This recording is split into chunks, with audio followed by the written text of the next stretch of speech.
Goeiemôre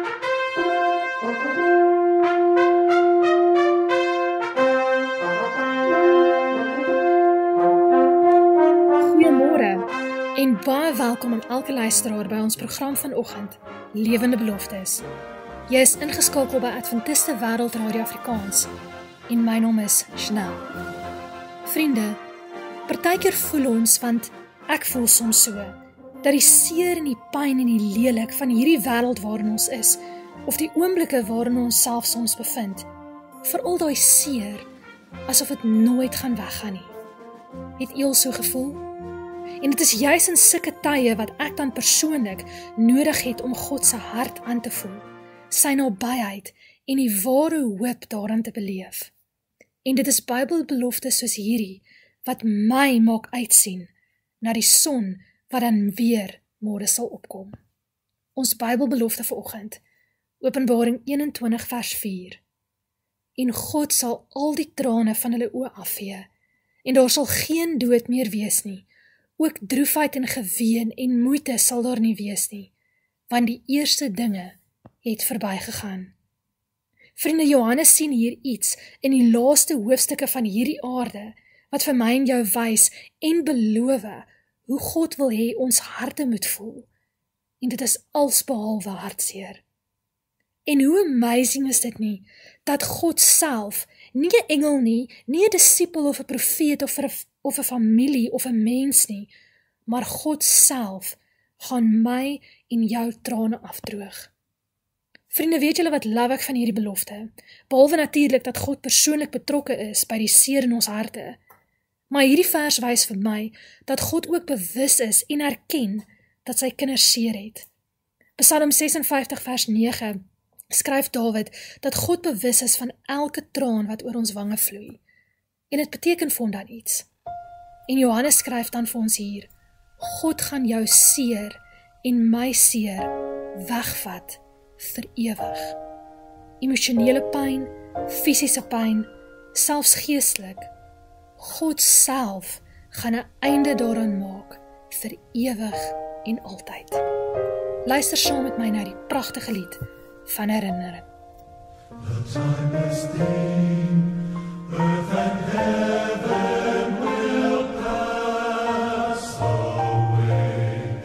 It's not a dream, God will make all things new that day.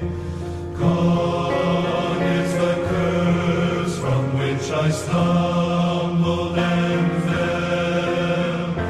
Evil is banished to eternity.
Jy is ingeskakel by Adventiste Wêreldradio Afrikaans, Lewende Beloftes.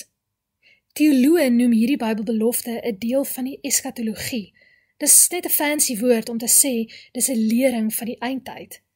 Vriende, ons eindtyd van seer, pyn, hartseer. Openbaring 21 vers 4. En God sal al die trane van hulle oë afvee, en daar sal geen dood meer wees nie. Ook droefheid en geween en moeite sal daar nie wees nie, want die eerste dinge het verbygegaan. Hierdie Bybelbelofte moet ons herinner dat pyn, seer, hartseer, dood, sonde nie die laaste sê het nie. God het. En dit is hoekom ek en jy met hoop kan lewe. Ons trane is actually tydelik. Vriende, al voel dit nie so nie. En God sien dit en gaan self ons trane afdroog. Vir elke kind van God, daar is 'n perfekte, 'n regte, egte, perfekte lewe wat wag vir ons hierna. Daar sal nie weer nag wees, pyn wees, dood wees, seer wees, sonde wees nie, nooit weer nie. En ek weet, dit voel so ver, en soms voel dit nie regtig eg nie. Maar vriende, dit is. 'n belofte van God is 'n belofte wat jy op kan vertrou. En ek wil jou vanoggend die sekerheid gee, jou seer is tydelik. En die tydelikheid, wat miskien nou voel soos 'n ewigheid, is niks, compare teen die ewigheid wat vir elke kind van God wag hierna nie. En ek wil jou uitnooi, vriende, gee nou al jou seer vir God. Gee al jou pyn, jou kommer, jou las en jou sonde vir God. Ga na die Skepper God toe wat alles weer nuut gaan maak. Elke traan self gaan afvee. En wat self sê, kyk, ek maak alles nuut. Daar sal geen dood meer wees nie, ook geen droefheid of geween sal daar meer wees nie. Dit is verby, vir altyd. Ons wil saam met jou graag bid. Vriende, asseblief kontak ons. awrafrikaans.org of stuur vir ons 'n WhatsApp na 060 248 1172. 060 248 1172. Maar daar waar jy nou is, kan ek asseblief vir jou bid. Ons hemelse Vader, Here, U is die God wat trane afdroog, wonde genees en die dood selfs oorwin het. Dankie Here, dat ons die versekering het, dat ons pyn nie permanent is nie. Vader, ek is baie seker daarvan, dat daar 'n luisteraar is wat vanoggend nodig het, om U teenwoordigheid spesiaal, persoonlik en baie naby aan te voel. Here, asseblief help ons, om vas te klou aan U belofte van herstel, selfs wanneer ons deur moeilike tye gaan, en selfs beproewing. En Here, laat ons lewe 'n getuienis wees van hierdie hoop wat ons het. Want Jesus Christus self het U nabyheid gesoek. En omdat Christus vir ons gesterf het en die dood oorwin het, het ons as kinders van God hoop en die versekering dat hier 'n lewe is hierna, pynloos, sonder seer, geen sonde, omdat ons gaan wees waar U is, vir altyd en vir ewig. Dankie Vader. Dit is my gebed vir oggend in die naam van Jesus Christus, ons verlosser en ons hoop.